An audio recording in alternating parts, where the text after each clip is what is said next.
What does cream cheese have to do with Victorian Egyptian Rococo interior design? Find out next on Junk Food?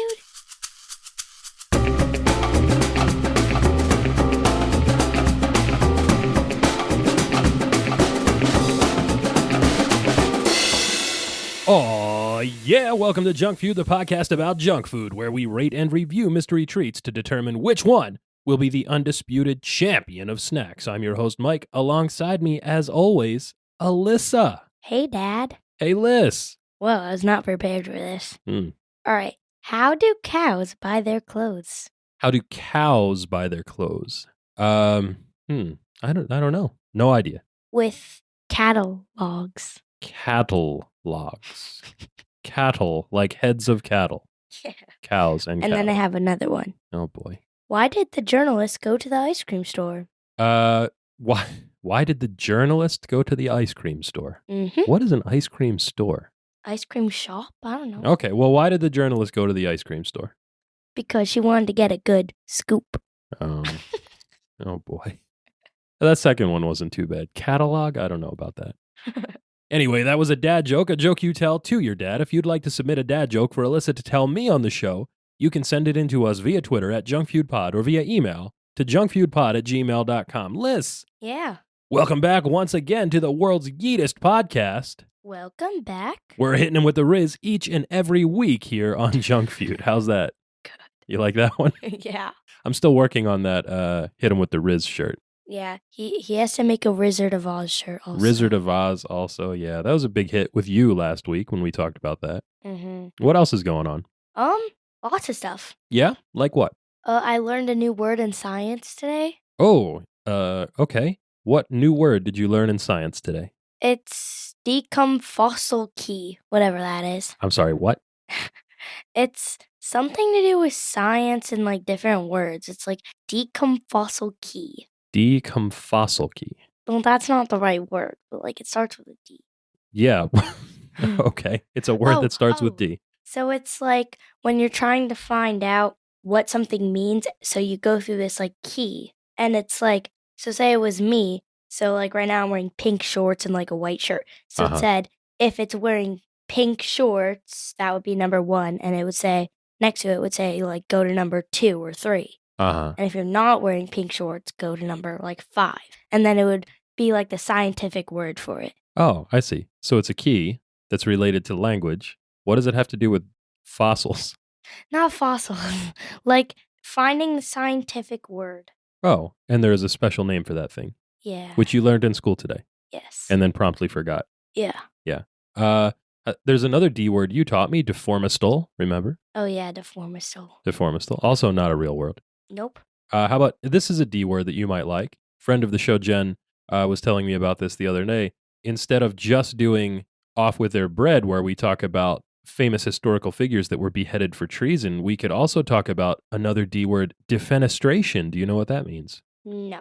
Defenestration is the act of throwing someone or something out of a window. I want to do that. You want to throw somebody out of a window? Yes. Well, I mean, that is a form of execution, or has been historically. I mean, if they don't die, then you can't get, like, arrested. I mean, maybe throw them out of a first floor window and not like the Yeah. 10th story. Yeah? Yeah. That'd be pretty rough. Or from the second story onto a trampoline. Of course, like a Rube Goldberg machine specifically for you to throw someone out of a window. Yeah.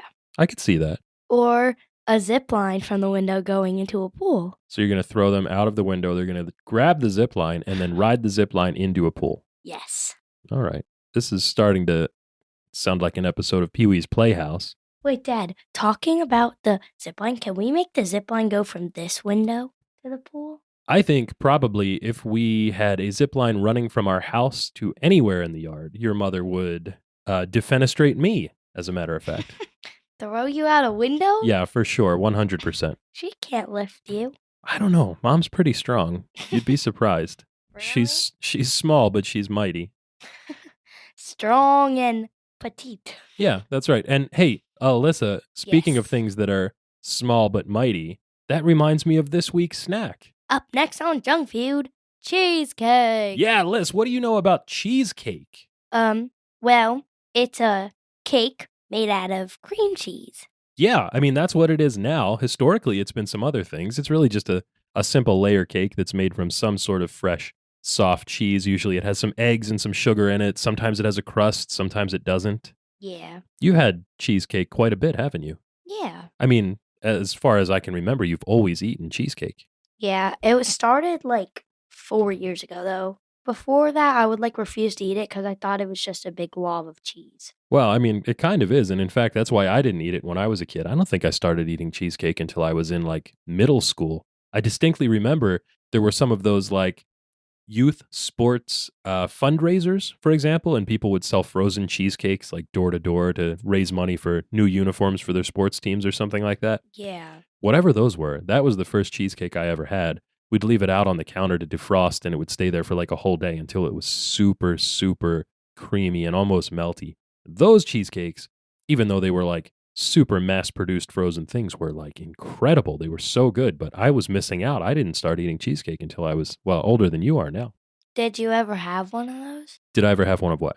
Like the door to door frozen one. Oh, yeah. It was the first cheesecake that I ever had. Ooh. I didn't want to eat cheesecake when I was little because I thought, why would there be cheese in a cake? That doesn't sound right. I That's thought it would be exactly gross. what I did. Yeah.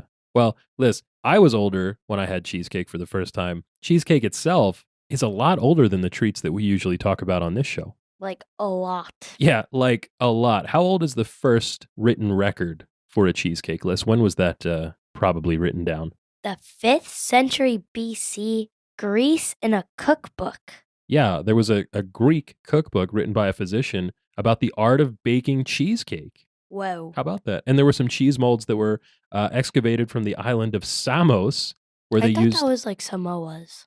It does look like Samoa, and it also looks a little bit like Samus, like the hero of the Metroid video game franchise. Why does Samoa remind me of Moana? Because Moana is a movie about Pacific Islanders, and Samoans are Pacific Islanders, and The Rock, who plays Maui, is a Samoan. That's what it was. Because I was thinking about the live action Moana coming out. Oh yeah, that was announced just recently. That's going to be exciting. Yeah. Both You know The what else Rock, is who gonna be played. exciting? Oh, sorry. What else is going to be exciting? Descendants 4. Descendants 4. Is there cheesecake in Descendants 4? Maybe. Are there Roman historians in Descendants 4, Liz? No, but there's cheesecake in Liv and Maddie. What? Like, Liv and Maddie's mom is obsessed with LA cheesecake. LA cheesecake? What's LA cheesecake? I don't know. One of the producers makes it really good, I guess. One of the producers makes LA cheesecake, Liz. Do you know what the most famous kind of cheesecake now is? I'm going to take a guess. Go ahead. Take a Is guess. it New York? It's 100% New York cheesecake. New York cheesecake, very different than those early Greek and later Roman cheesecakes, which were not made with cream cheese, Liz, because cream cheese didn't exist What? in ancient Greek and ancient Roman times. No, it was an invention. Specifically, the invention of a guy named William Lawrence from Chester, New York. Whoa. Do you know how William Lawrence from Chester, New York invented cream cheese? He was trying to make a version of the French Neufchâtel. Neufchâtel. Neufchâtel. Neufchâtel. I like that word, Neufchâtel. Neufchâtel. So somehow French Neufchâtel cheese made its way to Chester, New York, and William Lawrence tried to make Neufchâtel by adding lots and lots of cream, like heavy cream, to his Neufchâtel recipe. And when he sold it to a local grocery store, they said, "This is really good, but have you tried adding even more cream?" More? More cream. And he just kept adding cream to make the cheese creamier and sweeter and more spreadable. And at the end of that, he had something that he later renamed Philadelphia cream cheese. Philadelphia cream cheese. I love that. That's like the best cream cheese ever. Do you know that it's not actually made in Philadelphia? Well, I assume so. Because it was invented in New York? Yeah. That's right. At the time, Philadelphia was associated with quality dairy products, Liz. So anybody that wanted someone to think that their dairy products were really good would say that they were made in Philadelphia. Oh. And that's why it was called Philadelphia cream cheese. This was about 1872 or 1873. Liz, What? what else was going on in 1872? Yellowstone became the first national park. Yeah, the first national park, probably the greatest contribution to world culture of the United States of America, the national park system, I would say. The Met opened in New York City? Yeah, the Metropolitan Museum of Art, one of my favorite art museums in the world. Popular Science magazine published its first issue. That's right, one of my favorite magazines in the whole world, especially when I was a kid and there was no other way to find out about scientific happenings. My grandpa had a subscription to Popular Science. Susan B. Anthony was arrested and fined for voting. Yeah, that's right. Susan B. Anthony, the godmother of women's suffrage in the United States. She never paid that fine, by the way. The British logician Yeah, logician. Someone who studies logic. Bertrand Russell was born. Bertrand Russell, born in 1872. And the Mexican president Benito Juarez. Benito died. Juarez died in 1872. That's right. And Liz, What? because there's a little bit of an argument about whether or not cream cheese was invented in 1872 or 1873. What else was going on in 1873, Alyssa? President Grant put the U.S. on the gold standard. That's right, the gold standard. Hey, do you know there was a wrestler whose nickname was the gold standard? No, who? It was Shelton Benjamin. He dyed his hair gold. Levi Strauss started making blue jeans. Yeah, 1873, the first pair of Levi's dungarees. Could you imagine having like vintage Levi's jeans from 1873? No. Man, the fades on those would be so sick. Just like on my old bed comforter. Oh, yeah, you had a green comforter on your bed that was Turned white. completely sun faded, turned completely white. That was funny. The first Preakness Stakes horse race? How about the Preakness Stakes, Alyssa? Oh, the Preakness. I thought that was an N. Yeah, the first Preakness run in Baltimore, 1/3 of the Triple Crown of horse racing. Oh, wow. The Heineken Brewery was founded in Amsterdam. Heineken, that's right. Liz, Heineken was the first beer that I ever bought when I was 21 years old because they had these, they had a promotion where they had the beer in what they called keg cans, which instead of like a straight-sided 12-ounce can of beer, it looked like a little beer keg. I thought they were so cool that I just wanted to have the can. Oh. Let's see. The Italian tenor Enrico Caruso was born. Yeah, do you know, fun fact, Uncle Matt went to school with a guy whose name was Enrico Caruso. Really? Yeah, that's right. And lastly, British philosopher John Stuart Mill died. Yeah, R.I.P. to a real one, John Stuart Mill. Liz, What? we were talking about New York cheesecake. Yeah. So William Lawrence invents cream cheese in 1872 or 1873. Yeah. Yeah, so it's not until the early 1900s that cream cheese starts making its way into cheesecake recipes, and it's not until the 1920s when cream cheese manufacturers started adding like stabilizers to it so that home cooks could actually use it and bake with cream cheese without it separating and getting all gritty when they put it in the oven. Good. That's good. So yeah, so it's about the 1920s when cheesecake starts to be very, very popular in New York City. And why this happens is probably a little bit based on the proximity to Chester, New York, where cream cheese was invented. Yeah. But also it's probably just because New York City in the 1920s was like the center of world culture. So anything that was cool and new was going to become popular there. And in this case, cream cheese sort of became a New York tradition. I imagine so. It's really good. Yeah, well, that was kind of most of it. Like, it was just a really, really good dessert that a lot of people liked. And a lot of people liked it because of one specific individual and a couple of institutions. The first one was a guy named Arnold Rubin. Have you ever heard of Arnold Rubin before? Nope. Well, Arnold Rubin claims that he invented the Reuben sandwich. Have you ever had one of those? No. No, it's like corned beef or pastrami on toasted buttered rye bread with sauerkraut and melted Swiss cheese on it and some Thousand Island dressing. It's really good. That sounds like something I had to make for my Spanish class. You made a Reuben sandwich for your Spanish class? Well, not Reuben sandwich, but it sounded like something we made in it because we had to do an assignment for cooking. Oh, that's interesting. Well, Arnold Reuben, in addition to claiming to have invented the Reuben sandwich, which bears his name, also says that he invented the New York cheesecake.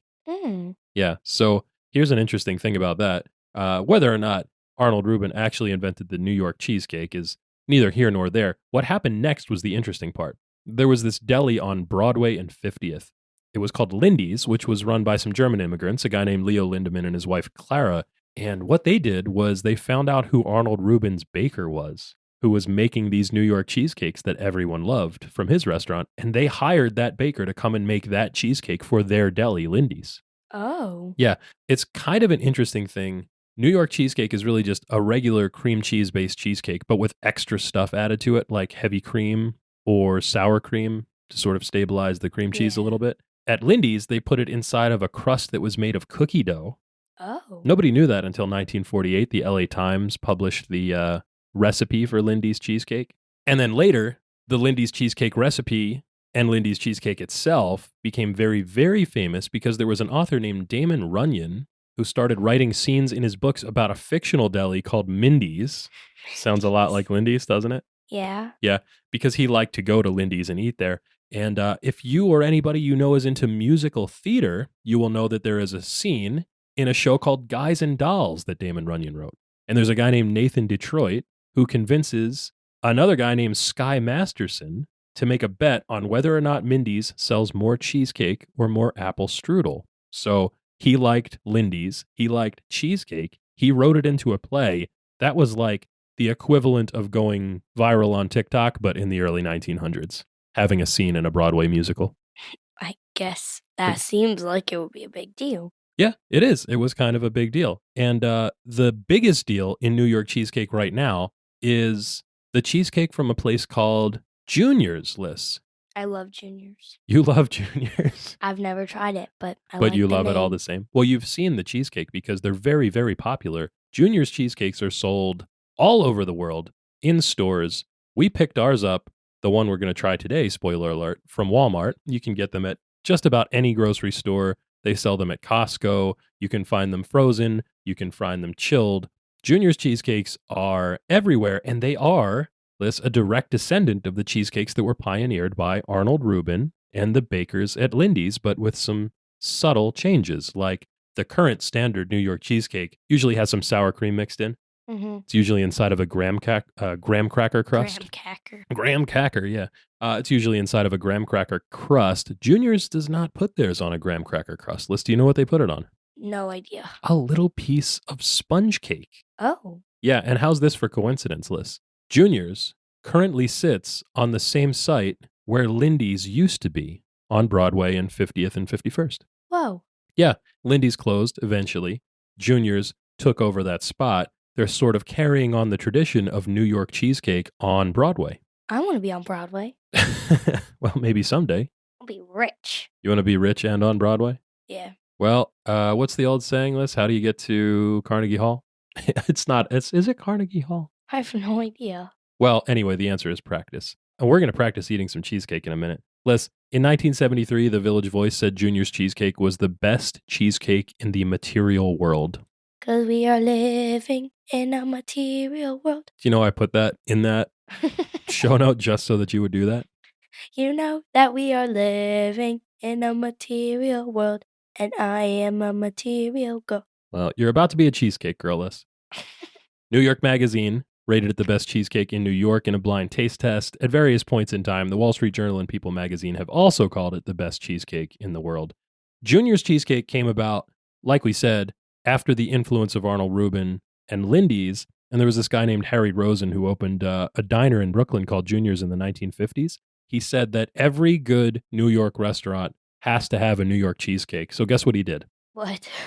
He and his pastry chef went to every diner and restaurant that they could find in New York City and tried every cheesecake that they could get their hands on so that they could take all the best features from every one of them. So it was like the first scientific cheesecake deduction list. Really? Yeah, it was pretty neat. And the result was the famous Junior's cheesecake that's available now all over the world. It's dense, it's heavy, it's thick, it's creamy, it's tangy, it's nestled atop a sponge cake base. It is simple, but very decadent, Alyssa. Does it taste at all like coconut?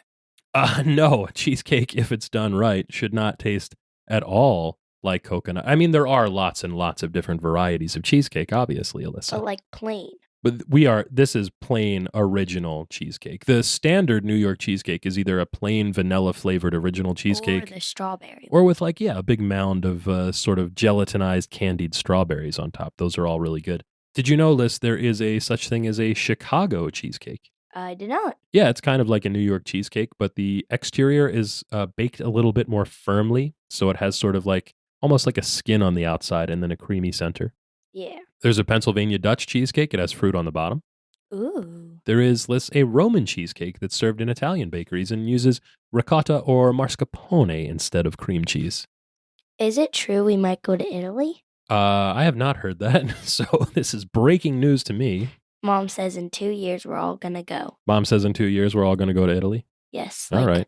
us, Grammy, and Poppy, Oh, of course. Uncle Gordon, that family, Uncle Brian, that family. Yeah, that'll be a blast. I can't wait to see that happen. And all eat spaghetti at the same time. As one does in Italy. When in Rome, eat spaghetti, right? That's the old saying. No, No? when in Italy, eat spaghetti.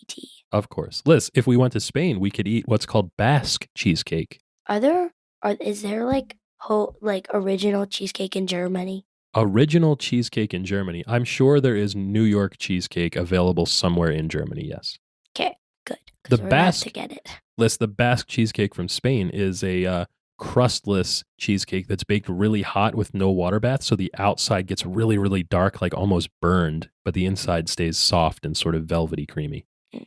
Did you know, Liz, you can get a version of Basque cheesecake at, guess where? The Cheesecake Factory. Of course, it's in the name. If you want to try like every variety of cheesecake under the sun, there is a restaurant for you, a factory, in fact. It is the Cheesecake Factory. Now, their cheesecake is very good, but their food is not the best. Yeah, we're probably not going to get another chance to talk about the Cheesecake Factory, so let's just do it now. Liz, people, not you and I, other people, love the Cheesecake Factory. For some odd reason. They love it. There are more than 200 locations. They do more than $3 billion in revenue out front. And neither you and I care at all about that, do we? No. Here are some reasons that we don't like the Cheesecake Factory. The menu is way too big. The menu is outrageous. It's giant. Cheesecake Factory tries to do everything, and as a result, they do nothing particularly well, I would say. Yeah. The menu is 21 pages long, Alyssa. That's pretty big. That's too big. Do you know the reason that the Cheesecake Factory menu is so big? I actually do. Okay, what is it? Because I was reading the notes because Oh I'm my being God. very good. Oh my goodness. Okay, so the Cheesecake Factory wanted a lot of food on their menu because he saw the owner of the Cheesecake Factory originally, Uh-huh. he saw that all of the foods that were making good sales in other stores, he wanted to add to his store, but he didn't realize that what he was doing was kind of bad because he was adding way too much stuff. Yeah, the original owner of the Cheesecake Factory didn't want anybody to be able to compete with his restaurant. So every time something got popular somewhere else, he would just add it to his menu so people would only go to the Cheesecake Factory and nowhere else. And the result was this behemoth as a menu. Liz, the most popular appetizer on the Cheesecake Factory menu is the avocado egg roll. Dad, how many hours does that take to make? It takes 4 hours to make avocado egg rolls. There's a sauce for it. How many ingredients does this sauce have? 18. 18. Liz, if you work at the Cheesecake Factory, one saute station, like the place where you have pans and you cook stuff hot and fast, has 5 cooks and a 16 burner stove. The recipe book is as thick as the Holy Bible. Holy moly. If you're Holy guacamole, since we're making avocado egg rolls. guac is extra. Guac is extra at Chipotle. That's right. The whole thing is excessive, Liz. And speaking of excessive, the calorie counts on this menu are unbelievable. When they started, when Cheesecake Factory started to add calorie counts to the items on their menu, I think that's when I stopped eating there. There is like nothing under 1,000 calories except edamame. Wow. Nothing is healthy. Chase would strongly dislike it there.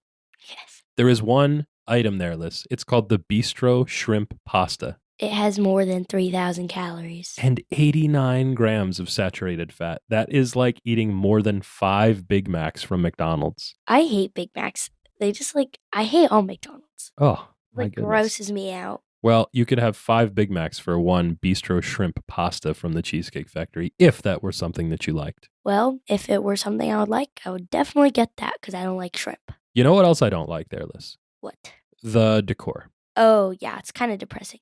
It's super gaudy. I feel like I'm in the middle of like a manic episode when I'm there. Really? What would you say the decor is? Like what is the cohesive style, if you could say there was one? It reminds me of an Egyptian version of the what's that good Italian restaurant Mama likes? Oh, Maggiano's, the chain? Maggiano's, yeah. It reminds me of an Egyptian Hawaiian version of Maggiano's. Yeah, there are palm trees. There are Egyptian columns. There's like the wood paneling from San Francisco style steakhouses in the 70s. There's marble, It's strange. hand blown glass.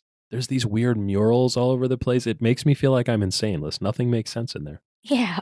But it's still nevertheless. I mean, the restaurant menu is unwieldy. The decor is I don't think you're allowed to say schizophrenic anymore, but that would be the word that I would use to describe it. And that was all done on purpose, by the way. There was like a real famous interior designer who brought all of those elements together on purpose to make it look like that because that's what he wanted. It wasn't just thrown together. That's really strange. It was sort of like an assemblage of this weird cultural moment from the early 2000s, and I kind of get some of it a little bit. It's that old thing that people say about Donald Trump. Liz, he's a poor person's idea of a rich person. Have you heard that before? No. So, the Cheesecake Factory is like what people that don't actually eat at good restaurants think a good restaurant is.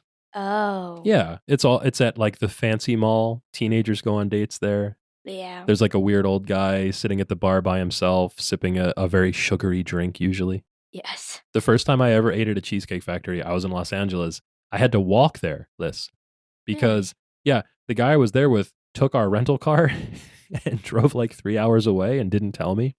So I was kind of stuck there. And Cheesecake Factory is the kind of place that you walk to because the guy you're with takes the rental car without telling you. Got it. Yeah, but they have cheesecake, Liz. Yes. The lots of cheesecake is it. okay. Yeah. There's lots of cheesecake. There's 35 different varieties. What's your favorite kind of cheesecake from there? My favorite, well, you know what my favorite kind of cheesecake is. And I think you know what mine is too. It's the same one because Liz, what was a previous reigning defending undisputed champion of snacks on this show? Banana cream pie. Banana cream pie, that's right. And at Cheesecake Factory, you can get fresh banana cream cheesecake, and it is quite good. Amazing. Immaculate. quite good. The best thing on earth. Oh, no, not the best thing on earth. Pretty good, though. Yeah, it is pretty good. I mean, listen, I will say this. You and I don't care for Cheesecake Factory, but there are a lot of people that do like it. Yes. And I don't mind punching up at a restaurant that brings in $3 billion in revenue every year. There is some stuff that they do that I like. They make 250 different items every single day completely from scratch. Like everything is actually made in the restaurant. It's not like Applebee's where they get a bunch of plastic bags from Cisco and microwave them. Yeah. Doughboys, the podcast that we like and modeled our own show after, gave Cheesecake Factory 5 forks. They put it in the Platinum Plate Club twice. Whoa. Yeah. Your mom likes it there, actually. She likes the Adams Peanut Butter Cup Fudge Ripple Cheesecake. I don't mind eating there. It's just their nachos are not good. Figured I should say that. Yeah, of the 250 different items on the 21-page menu, the nachos. I hate getting nachos. I hate getting nachos out to eat now.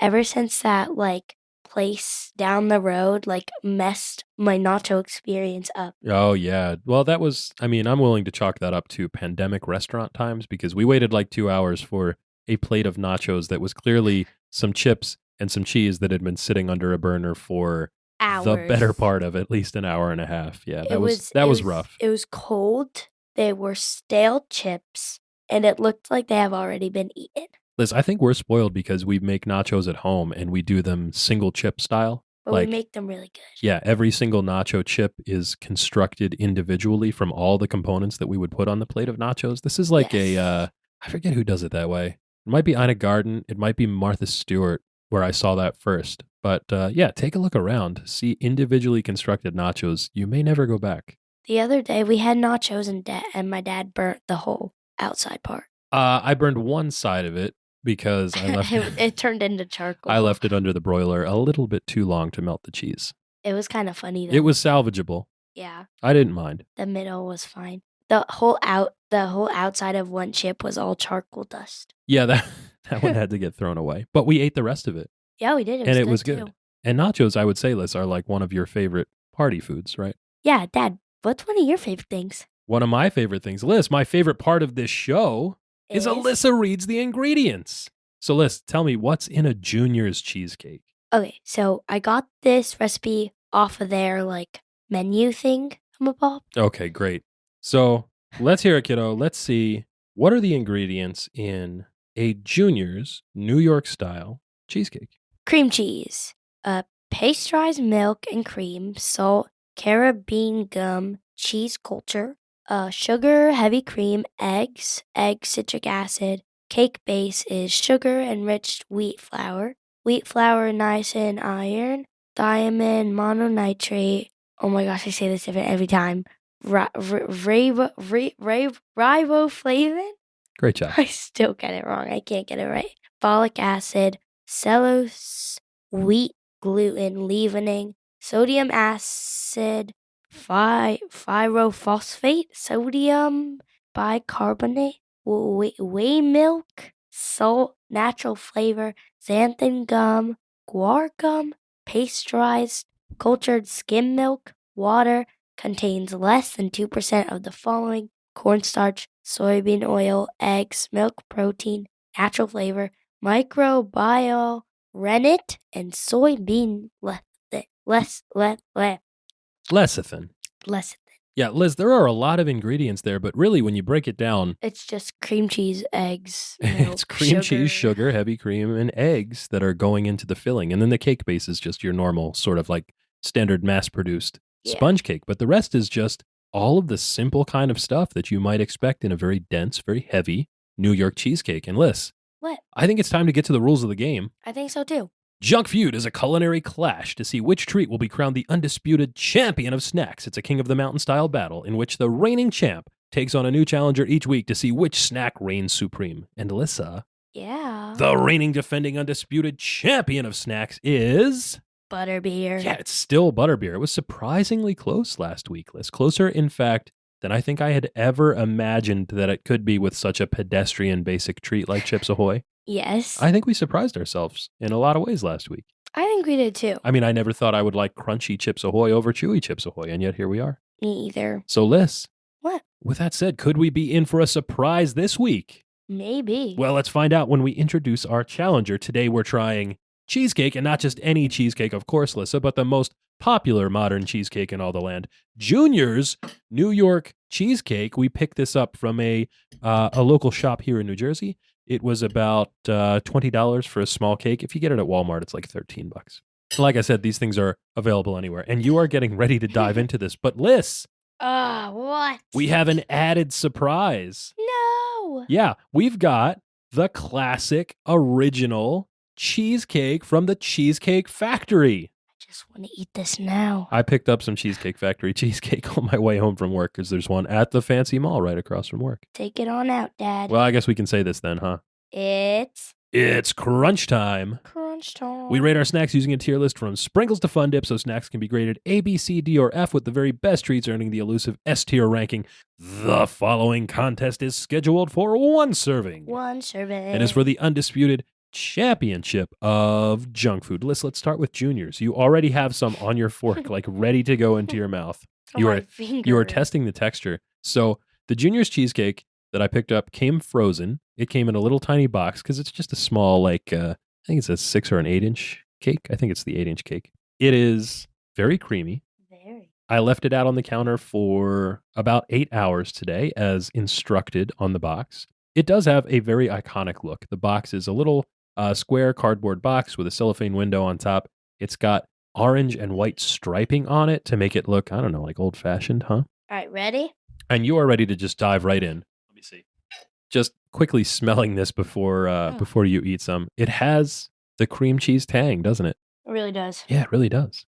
All right, ready? Uh-huh. Go ahead. So I will say the first bite of a cheesecake from the tip, like right where the narrowest part of the slice is always, to me, the best. Really? Yeah, you get a little bit of crust. My favorite part is always this part here. Oh, you like the side right by the back end of the crust. That way you get the hard part of the You crust. get some of the crusty part on the top where it's most baked because it's sort of towards the edge of the pan. All right, ready? See, I like the super creamy edge right on the tip of the You are dying to eat this thing. Go. Oh, very tangy. It is, it's tangy.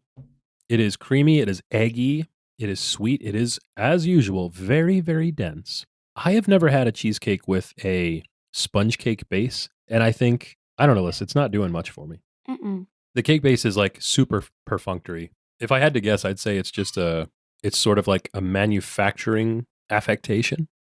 Like it's just there because they have to have something on the bottom of the pan to get the cake out. I wouldn't be surprised to learn that this was cheaper or easier than a like graham cracker butter crust.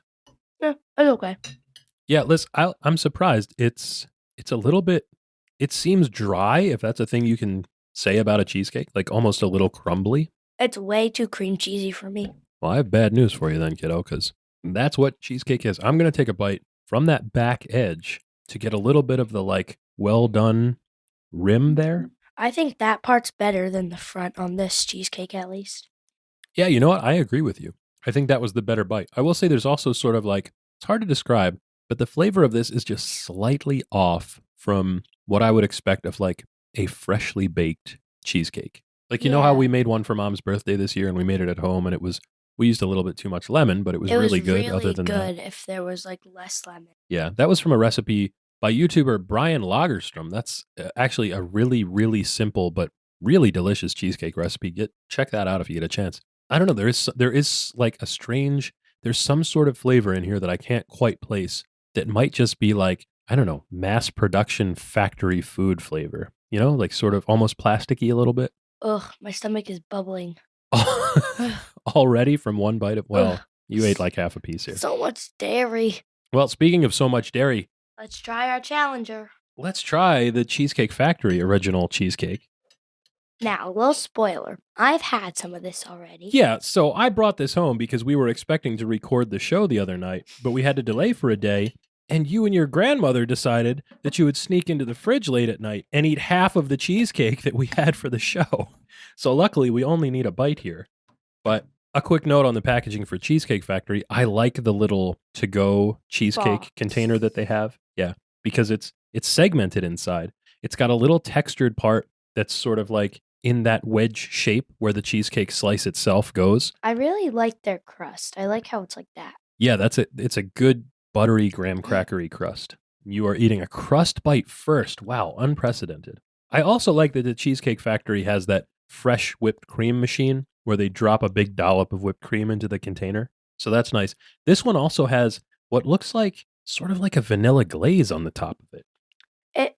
This tastes coconutty to me. Coconutty. Let's see. Again, very, very creamy, very tangy scent upon first whiff of this thing. Do you get a coconut taste? I'm not getting any coconut from this. I wouldn't be surprised if there was a little bit of coconut oil in the I'm getting it crust? from the back. Yeah, the graham cracker crust might have a coconut additive to it, but I don't really pick it up. I will say this is much, much creamier than the Junior's cheesecake. Wait, try my favorite part. It's almost melty. I'll take the Alyssa bite here on the back corner crust piece. Well, I'm sticking to banana cream. Overall, your favorite is the banana cream. Yes. I do like the whipped cream. It's very airy. It's very light. It holds its shape. It doesn't weep. It's not grainy. It's a very fluffy, very sweet, very vanilla forward cream, whipped cream, which I like. I also like that there is a nice vanilla bean flavor in the Cheesecake Factory cheesecake. I don't see any little flecks of vanilla bean in it, but the flavor is there and it's pretty strong. The other cake was more like fluffy and light. I mean, dense. It was like fluffy, but it was dense. This one Yeah. is more like creamy and like. Yeah, the consistency Yeah. of the Cheesecake Factory cheesecake is more, oh my gosh, I'm going to say it, consistent. The consistency is more consistent. Like this one, I could pick up. And But you it'll did. You fall stuck your apart. fingers right into it. The other one, it would just lift right. Yes, the Junior's cheesecake, much more homogeneous, would you say? Sure, I don't know what that means. Of a but piece, Sure. singular. I don't know. I like them both. They are both different things. The Cheesecake Factory cheesecake is more my style. me The too. Junior's cheesecake is probably what most people would know as a New York cheesecake if they go to like a cheap diner and order a slice of cheesecake. Yeah. All right. Well, I have my answers. All right. Well, before we get to the grades list and the bliss point, I should put in a quick plug. If you want good diner cheesecake, our favorite that we found so far is actually a local place. It's a place called Bud Lake Diner. It's on Route 46 in northern New Jersey. I don't know how they do it, but they make this massive, heavy, dense, vanilla bean, crustless, New York style cheesecake that is somehow, even though it weighs like 5 pounds a slice, light and airy. And it is just absolutely delicious. I haven't had that one yet. I think you have. Mom's brought it home a bunch of times. I've probably never eaten. Oh, yeah. Well, let's judge the two that we have here. All right. And let's hit the bliss point. What do you think, Liz? What would you say as far as ratings and rankings? All right. For Junior's original New York cheesecake and then the Cheesecake Factory original cheesecake. I'll give the juniors a C. I didn't really like it that much. Wow, okay. C. And then I'll give the original Cheesecake Factory cheesecake a B. A B. B flat, as you would say. B flat. And if you were going to rate the fresh banana cream cheesecake, where would you put that? Just for comparison's sake. Oh, A. Oh, that's an A. So we go C to B to A. Yes. A, B, C. Easy as 1, 2, 3. Oh, of course. Wait, Dad. Yeah. Freshman year, I'm doing choir. Well, you heard it here first, folks. Alyssa's doing choir freshman year. There's the announcement. Not because I want to sing. I just want to go on the Disney trip. I did not know there was a Disney trip for freshman choir. Every 4 years, the choir people, they get to go to Disney their freshman year. Yeah. And the year we're freshmen is going to be the Disney year. Well, that's very exciting. Yes, it is. What kind of cheesecake do you think they have at Walt Disney World? I should have checked on that. Probably Mickey Mouse. Yeah, I would probably venture to guess that's pretty safe. Let's Liz, see. Cheese. while you're looking up Mickey Mouse cheesecake, Liz, I'll say I think you're spot on with giving Junior's original New York cheesecake a C. And I say that because it's fine. It's an average piece of cheesecake. And overall, I think that cheesecake is generally speaking like an average dessert. Oh, yeah, that's pretty cool. So there's rainbow cheesecake in Disney. Oh, obviously. from Pop Century, yeah. There's a ratatouille cheesecake that looks like a cheese. Oh, I like that very much. That's funny. And then there's a Walt Disney 50th anniversary, which was kind of a while ago. I think that's over now. But there's that kind of cheesecake. And then there is a cotton candy looking one. That also looks very interesting. Yeah. So Junior's cheesecake, C. If you go to a restaurant and they give you a dessert menu, the average thing that you expect to see on that menu is like a plain slice of New York cheesecake. Yeah. There are better versions than this frozen one that we got from the grocery store. Definitely. So yeah, C. And then I also think you're spot on with giving the original cheesecake from Cheesecake Factory a B, or as you like to say, a B flat. It's that much better than the Junior's cheesecake. It's plain, which I think is fine. There's nothing wrong with a plain dessert. But yeah, still pretty good. Not the best thing I've ever had. What do you think? How does cheesecake do against butterbeer? I know you were looking forward to this episode and putting those two up against each other, but that's a hard no.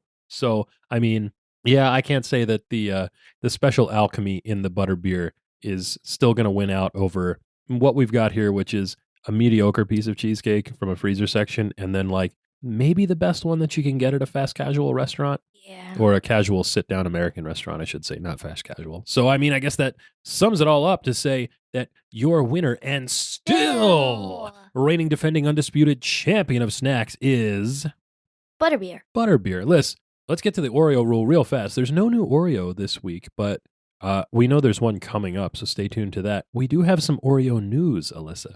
Really? Yeah, there's a PhD candidate at MIT. She and her colleagues have just published a new paper. It's in volume 34, issue 4 of the science journal, The Physics of Fluid. And Alyssa, it's called On Oreology, the Fracture and Flow of Milk's Favorite Cookie. It is fascinating. It does a couple things. First, Alyssa, this paper establishes a new field of study, which is called Oreology, which studies the dynamics of Oreo cream specifically. Well, obviously, because logy means study of. Study of, very good. Study of Oreo. You got a 100 on your affix test. Reading. That's it's right. Affix. Affix, excuse not me. Affix. It's dichotomous. It's Leviosa, not Leviosa. It's affix, not affix. So Oreo cream specifically and fracture and flow of sandwich cookie fillings in general. And secondly, Liz, it characterizes, by way of a pretty ingenious experiment, the adhesive failure of Oreo cream as a property of the manufacturing process, which can then be altered by adverse storage conditions like time and temperature. And this was validated through the design of an open source 3D printed machine that was built solely to twist Oreo cookies apart. Wow. Yeah, it's pretty amazing. They twisted 1,000 different Oreos. Well, because it's open source and 3D printed, we could make our own if we wanted to. We don't have a 3D printer. Well, we do have access to a few of them. If we really needed to make an Oreo fracture device. We have a lot of 3D printers in use near us. Yeah, we could make that happen. Yeah. Some guy on YouTube made one of those like really expensive big red boots. they're like designer store boots. Like that the are one Mario hops around in Super Yeah. Mario Brothers? They're like really expensive boots, and he Uh-huh. 3D printed it. One boot took 12 days. Yeah, that seems like kind of a long time. That's longer than I would be willing to wait for an Oreo device, I think. That's something Mr. Jones would do. Oh, he would love to do that. Shout out to Mr. Jones. Yes. Liz, one thing I would definitely be willing to wait for is the answer to this week's question, which we ask on on every episode. Will it deep fry? Will it deep fry? Can you deep fry this week's snack? And Lissa, Obviously. yeah, obviously, deep fried cheesecake. Have you never been to a state fair before at this point? One of the OGs, deep fried cheesecake, a state fair fixture for sure. Lots of mainstream recipes, lots of options on dessert menus around the country. If you go online, Pioneer Woman has a popular recipe.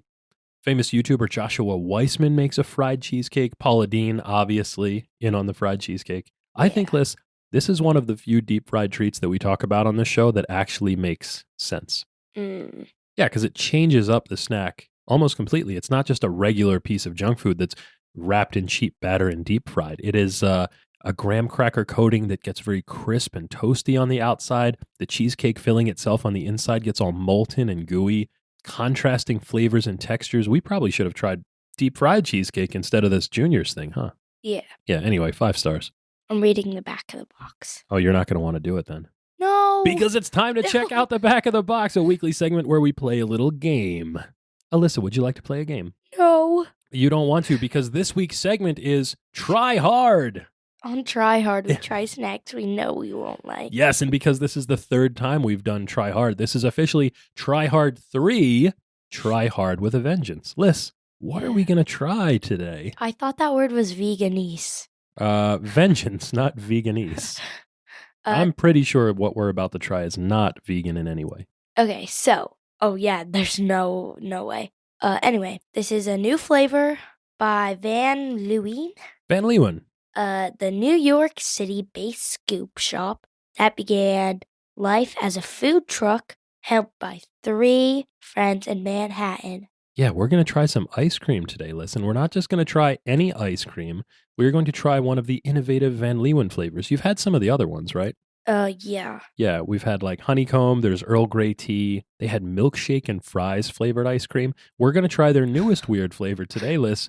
You are like rubbing your legs right now and doing your nervous habit things because you do not want to try this. Wait, on the show? Yeah, right now. What? You brought it? No, I'm going to go get it. No. What are we trying, Alyssa? Hidden Valley Ranch ice cream. Oh boy, ranch ice cream. And we're going to try it out. Right now on the show. Right now on this show. We'll be right back. And we're back. We have got in front of us the worst thing on earth. A pint of limited edition Van Leeuwen Hidden Valley Original Ranch French ice cream. Dad, I have to say something. Go ahead. I would rather eat the candy corn than this. Oh no, you don't know that. We haven't even tried it yet. Yeah, we have. Well, you're not supposed to say that. Yeah, we actually did try it as soon as we bought it, but I wanted to do it on the show because it's insane the fact that this even exists at all. I love the packaging, Liz. Ew. It looks like a bottle of Hidden Valley Ranch. It's got the blue sky, the rolling hills of the farm with the crops, and the little tractor right behind the logo. And when you open this up... Smells like ranch. It's disgusting. It does. It smells like, well... I'm not smelling it. It smells like ranch. You know what, Liz? Speaking of, you were talking about Disney World earlier. It smells like, for some reason, a water ride at a theme park. Like an indoor dark ride in the water, like Living with the Land or... Small World or Avatar. Pirates of the Caribbean or like any of those kinds of, I don't know, it's sort of like a weird sour spicy smell. All right, do you want to be the first one to take a dip of this or me?